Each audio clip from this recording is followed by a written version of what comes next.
Ito po, mabilisang ulam at very nutritious food. Ayan, magprito po tayo ng tokwa.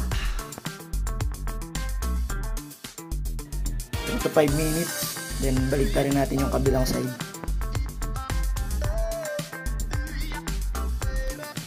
Yan, okay na po yung ating tokwa. Pwede na natin i-set aside yan.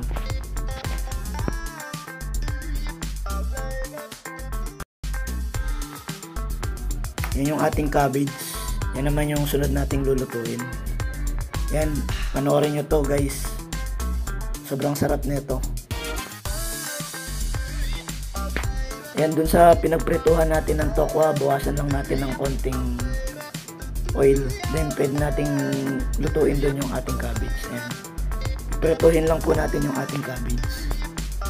Pag luto na yung ating cabbage, pwede na nating lagyan ng soy sauce yan. Yan.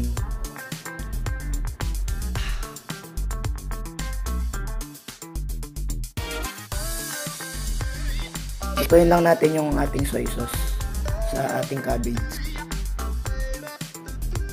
After 2 to 3 minutes, pwede natin lagyan na ng pampalasa.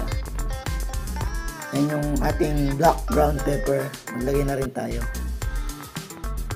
Yan. Ganyan lang po kadali yung recipe natin sa ating cabbage.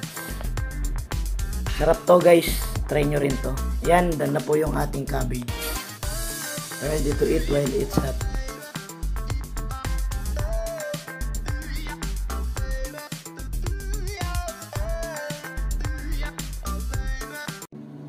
Enjoy po si Missy sa aking recipe.